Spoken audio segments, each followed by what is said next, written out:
Hey guys, welcome back to the channel. Today I'm going to be reacting to a video called The Story of Concorde. So I'm guessing it refers to like the plane. I don't think the Concorde exists anymore.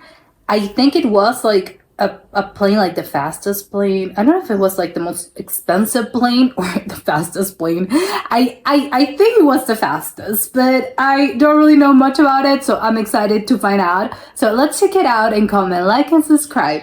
There was once a point in time where we could cross the Atlantic Ocean from New York to London in just 3 hours. The typical 7-hour flight was only cut down by going supersonic. And this came in the astonishing form of the Concorde aircraft. It was a joint venture between two European countries to develop a plane unlike any other, to transport passengers at unbelievable speeds, and as a result, bring the world closer together. Its effects on the industry and culture is immensely profound, and has been revered as an icon of the skies ever since it first took flight in 1969. But then it all stopped. Concorde flew for the last time in November 2003. Not only did it die, but it put an end to the entire age of supersonic travel. Today I want to find out why. Why did supersonic transport fail, and what possible future may it have? This is the story of Concorde. This video is sponsored by HelloFresh. Go to HelloFresh.com and use the code BSF70 for 70% off plus free shipping. It all began in Europe in the mid-1950s, when the British government had begun discussions of building a civilian aircraft capable of immensely high speeds. By this point, the Americans already had proved that a supersonic aircraft was possible in 1947, and with commercial aviation picking up on its own speed, this future prediction had some legs. See, by the mid-1950s, Britain had already lost the race to build a competitive jet-powered aircraft. While they were the first to do it in the form of the Comet, built by de Havilland, the American-built Boeing 707 ultimately reigned supreme. But talks were still being had about the idea of a supersonic transport, or SST for short. In a rather small amount of time, commercial aviation made the jump from propeller aircraft to jets, and it was believed that supersonic was the next leap for aviation. With airlines and the public... I have to say, I'm just realizing I don't really know what supersonic means. Like, is this just something... I know it's something that goes, like, fast, but what does it mean, like, scientifically? I have no idea. Hopefully they'll explain, because looking at this, I'm like, actually, I don't really know what supersonic means, like, scientifically. Public expressing interest, it really was politics that got the ball rolling. Word quickly spread that the United Kingdom, France, the Soviet Union, and the United States were all working on their own versions of the SST. And it greatly mattered not only from a market standpoint on who would get it done first, but it now became about which country could be seen as the most technologically advanced. A sort of vanity race to show who was the most capable. So with those motivators well in effect, these nations got busy with this monumental engineering feat. In America, a competition was underway between the major aircraft manufacturers, primarily with Boeing, who were developing the 2707. They came out ahead, winning the government contract over other companies like Lockheed and McDonnell Douglas, who really weren't as serious as Boeing. France and the UK were also developing their own independently, but ultimately decided to unite on a joint venture to develop the SST and share the costs. It was announced in 1962 when the two countries signed their treaty, and it was quite a political move, which really made a lot of sense, with two economically strong nations teaming up to share the costs, giving this project the highest likelihood of success. Meanwhile, the Soviet Union were also well into development, but theirs was what you'd call pretty awful. For them, it was more about getting it done first and giving the world the impression that their SST was superior. In reality, though, their supersonic aircraft, which was called the Tu-144, had many design aspects from the French and British projects pretty much stolen. This allowed the Soviets to fast-track their design and have it approved by government officials in a matter of days. The Soviet Union ultimately did get their way, though, as the Tu-144 took to the skies, making its first test flight in December of 1968. Just 3 months later, France and Britain was also ready to show off what they had created. They called it Concorde, and it was nothing less than an engineering masterpiece. Concorde was fitted with 4 highly powerful and unique Rolls-Royce Olympus engines. with a combined Rolls-Royce.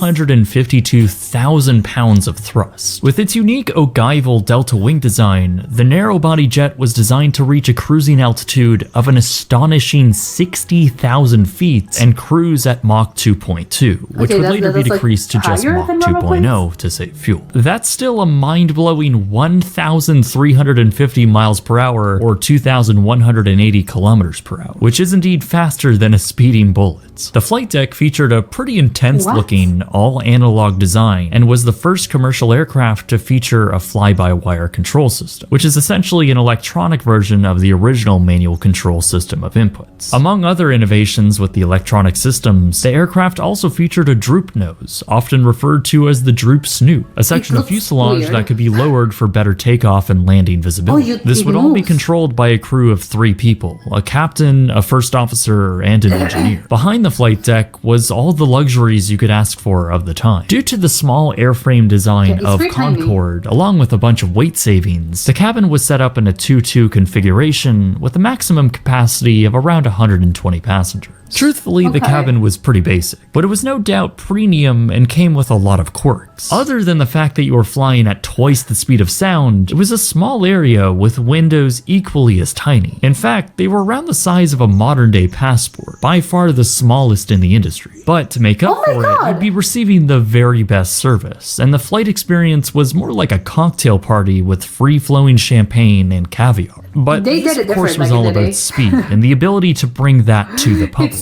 Concorde was now ready to enter service after 13 years of development and 6 years after it took its first flight. By this point, though, the landscape of air travel was already shifting, just not in the way everyone had thought. Boeing had decided to cancel their SST in 1971, despite over 100 orders being placed by numerous airlines like United, TWA, and Pan Am. Development costs ballooned out of control, and with government support drying up and a bleak market projection, the company had just killed the project. The Soviets were in a similar position. It turns out when you try and fast-track a passenger aircraft that has never been done before, it has some issues. The Tu-144 was riddled with problems, and even broke up in mid-air during the 1973 Paris Air Show. Tack on another 2 crashes, a horrible flight experience, and only 1 route option, and you have a plane that nobody wants to fly on. The aircraft entered passenger service in November 1977, and was quickly withdrawn less than a year later. Tickets were dirt cheap, and it must have cost them millions to operate. But for the Soviets, it was really more of a propaganda piece, if anything. It continued with freight service until it was grounded altogether in 1983.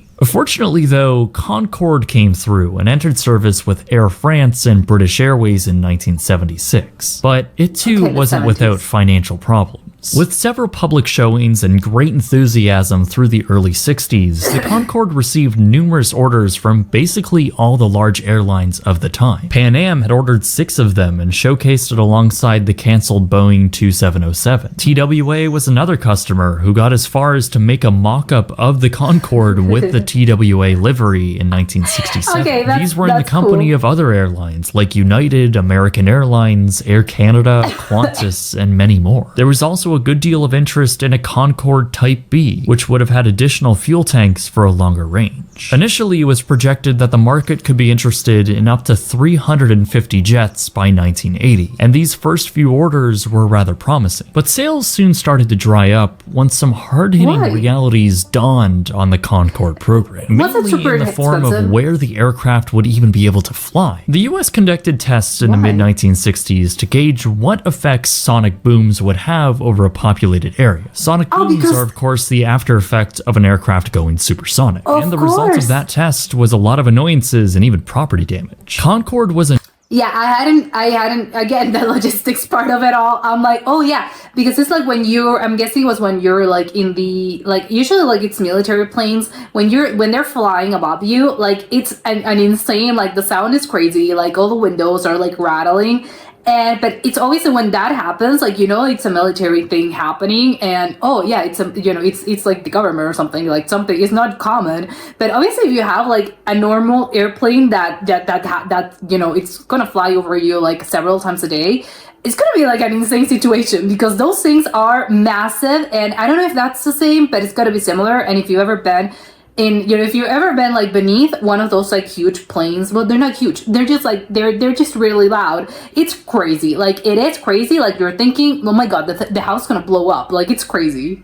A noisy plane, and its sonic boom would likely disturb everyone below its path. So SSTs were then banned from flying over the United States, destroying any plans for possible routes from, say, New York to Los Angeles. Therefore, the aircraft could only be flown over oceans, and because of its range limitations, it could only make non-stop flights over the Atlantic, significantly limiting what routes airlines could put it on. Mix in the 1973 oil crisis, and airlines began to bail. In fact, the majority of airlines had canceled their orders for Concorde that year. The rest would soon follow also in the early 70s, and that just left Air France and British Airways as the sole operators. Despite all of these issues though, Concorde was the new icon of the skies. It was an immensely popular aircraft and known by name around the world. Everywhere it visited, crowds would flock to see it arrive. Yeah, it was you want a to see it, spectacle, a jet unlike any other, and one which millions aspired to travel on. It was the pride of France and Britain, and a testament to the incredible mid-century spirits and engineering achievement. It truly became one of, if not the most iconic and beloved aircraft in existence, even for many watching the skies, surpassing the Boeing 747. Of course, those two planes couldn't be any different from each other and served very different purposes. While all other airliners of the time were designed for seat capacity, I've never seen an airplane like that. Concorde was all about speed and luxury. It really was a step above everything else. There was business class, then first class, and then there was Concorde. As you could probably imagine, the prices fitted the prestige, with a one-way flight ranging from $6,000 to $9,000 per person. For round-trip flights, fares could easily surpass $13,000. And for many, it was worth it, with the unique experience you were in for, crossing the second largest ocean in under 3 hours. Because of the demand and low volume, those prices had to be high, often with clientele made up of business travelers and celebrities. Concorde was something of opulence now, and actually making money for the two airlines, and it continued to do so through the 80s and 90s. However, these golden years would not last forever. On July 25th, 2000, Air France 4590 began its takeoff down runway 26 right at Charles de Gaulle Airport. In doing so, a small piece of debris on the runway left by another aircraft made contact with Concorde's tire and punctured it, causing large pieces of rubber to fly up and make contact with the fuselage. In doing so, it caused the fuel tank to burst open just behind the left engine. Oh my god, that's so scary. And shot out flames. The aircraft was moving too fast by this point to abort the takeoff and was forced to rotate. However, gaining altitude proved to be too difficult of a task, and as the flight crew tried to manage the situation, the aircraft was quickly falling apart as critical systems were burning up. In the midst of a stall, the airplane rolled over and fell to the ground, crashing into a nearby hotel and exploding into a huge fireball. All 109 people on board had perished, along with another 4 people on the ground. Immediately, all Air France Concordes were grounded while the investigation was opened, and this really soured public sentiment despite this being the first major accident of the plane. Eventually, it was reintroduced into service in November 2001, but this was of course shortly after the tourism and air travel gully that occurred after 9/11. Air France claimed they were losing money on Concorde, and despite British Airways claiming they were actually generating income, both companies knew the aircraft's days were numbered. Concorde was now a 32-year-old plane, and maintenance was beginning to get very expensive. Issues were starting to creep up on the aging planes, and with rising fuel prices, the very thirsty afterburners fitted on board the jet were overshadowing any profits it might generate. In fact, Concorde burned through an astonishing 25,000 liters of fuel an hour. For comparison, even larger jets like the Boeing 767 only burned through 6,000 liters an hour. Not to mention, only a handful of pilots were actually qualified to fly the very complex and strenuous aircraft. Plus, an engineer was still needed on the flight deck, something that had been phased out years ago. With business class on rival jets becoming more luxurious, for some, it was now hard to justify the price of flying I can do it just to save a few hours of flight time. With really no way to update the plane planes, the Concorde was both 1 foot into the future and 1 foot into the past. In April 2003, both Air France and British Airways announced they would be retiring their fleets by the end of that year. And with a ceremonious end, the fleet of Concorde made their final landings around the world. On October 24th, 2003, the last Concorde made its flight from New York to London, putting a final end to the age of supersonic air travel. It is hard to believe that we had such amazing technology, the ability to travel at twice the speed of sound at a commercial level, and we just let it go. But that's the thing. The story of Concorde was always going to end this way. Production on the aircraft ceased in 1979. Only 20 of them were ever built, and just 14 of them were commercial aircraft. The other 6 were just built for testing. Really, the entire Concorde project was a complete failure, and the French and British governments knew that pretty early on. Once airlines began pulling out from their orders, the project was in big trouble. The end result of what they had built was planes for the countries that have developed it and didn't actually sell any of them to an outside party. So the actual sales numbers were likely very little, while the development cost for Concorde is estimated at around 10 to 13 billion euros in today's money, all of which were just absorbed by the governments in order to get these planes finished. Despite some of them proving to be profit centers, the entire program just didn't see the success they wanted. Really, the SST as a whole never took off like the world had thought it would. Aviation actually shifted to larger aircraft with more seats, which meant lower ticket prices. The advent of the 747, DC-10, and 777 all transported more people, cost less to operate, and charged less per seat. People often chose cost over convenience, and because of that, Concorde was always going to be a low-margin, high-cost per seat aircraft, and it never stood a chance against the mainstream industry. Once Airbus acquired its former manufacturer, the new company decided not to support the aircraft type after 2003. That's what sealed the fate. Even with a last-ditch attempt by Richard Branson to try and buy the remaining fleet from British Airways, the plane was just finished. Even from the 1970s, it was likely known that the Concorde would only last a few decades, until its lifespan was up.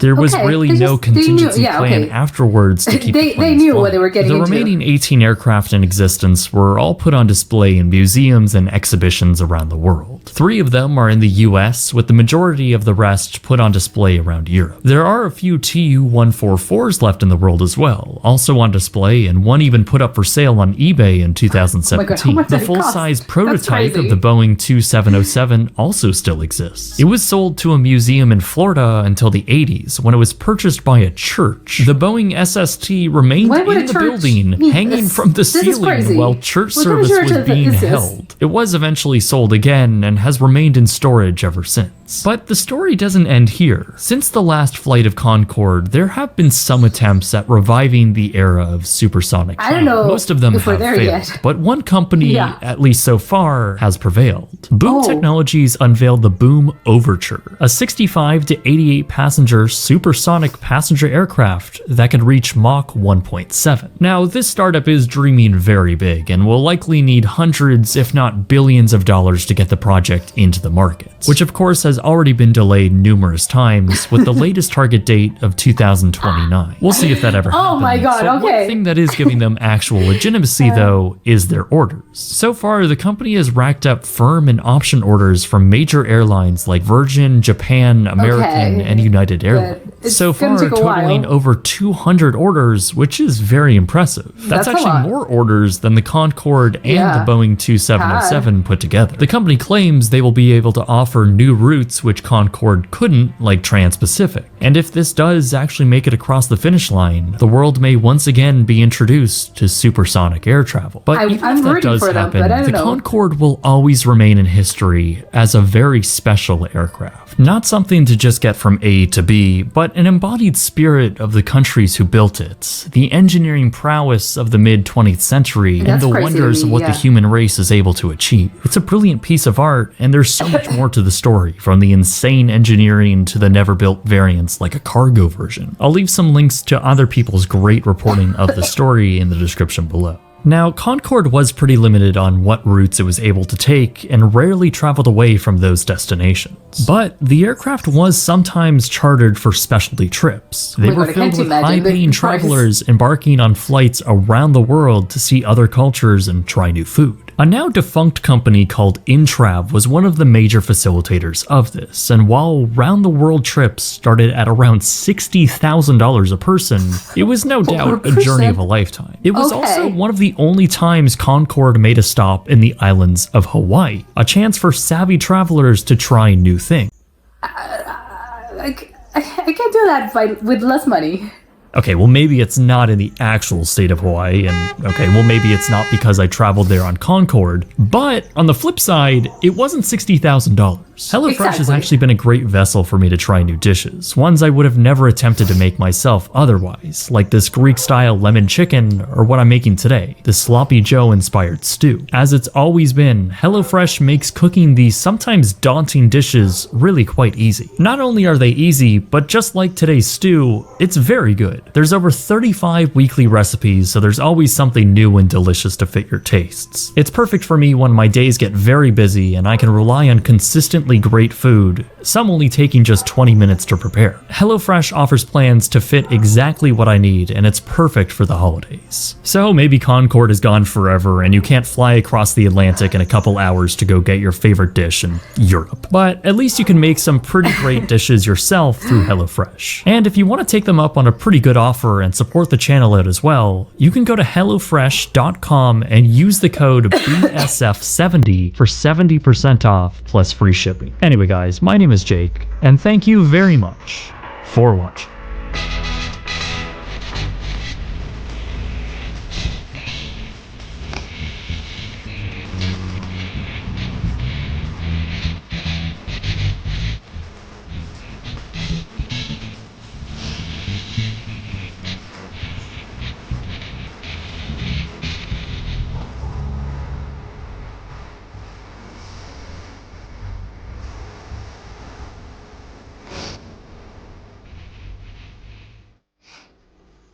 Okay, so this was very interesting. I was not expecting, because again, I was like, I don't know if it's like the most expensive or the fastest. It was both, actually. It was both expensive and fast.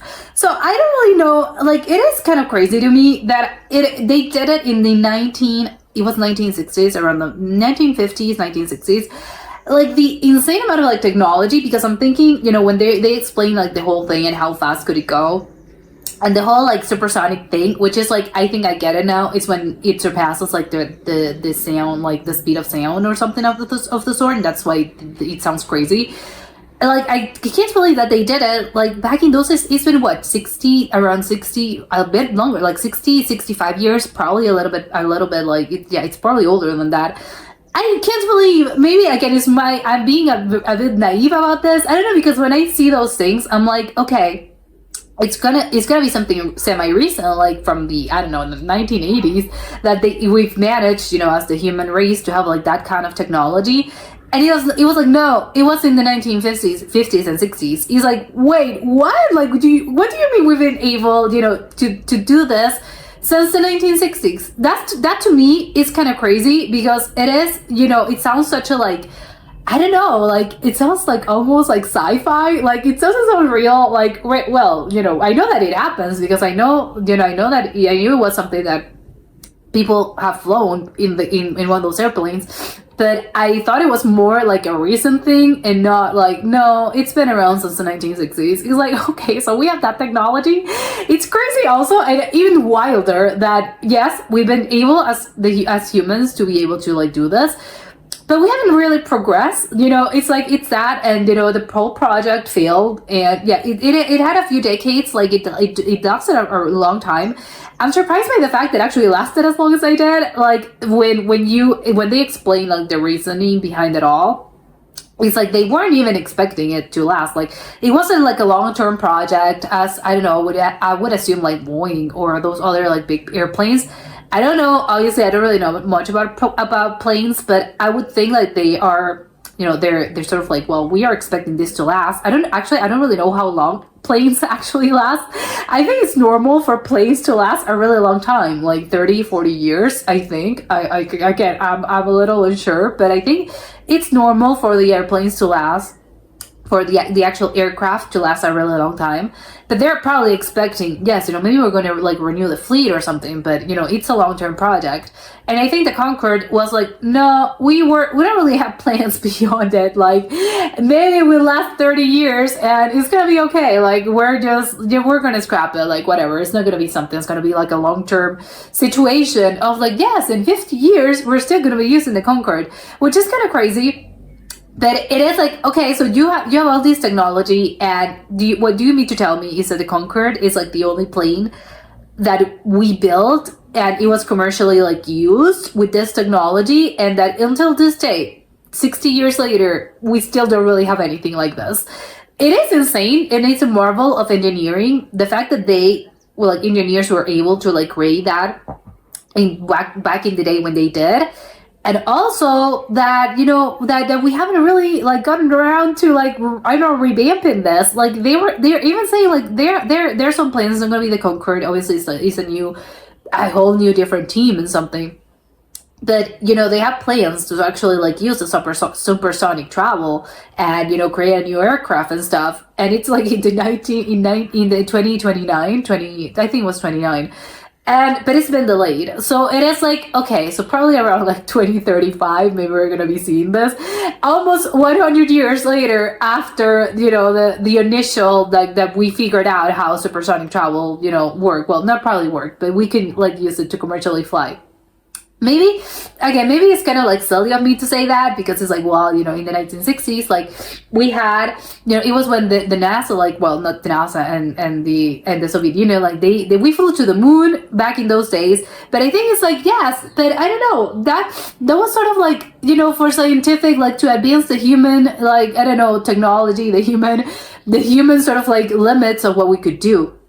It wasn't something that you can use like commercially, because even these days, we're not flying to space, for like space tourism. Like, it's not something that, they've been trying to push in the recent years, but it's not something like an airplane that, anyone can get like an airplane ticket and fly anywhere. So it is kind of like, it's an insane thing. And I'm wondering, like, it's probably like cost. I think, when they were, I was expecting when they were like, when he was like showing us and saying like, yes, it was the height of luxury. You could fly to London from London to New York in like 3 hours, which is like insane and crazy.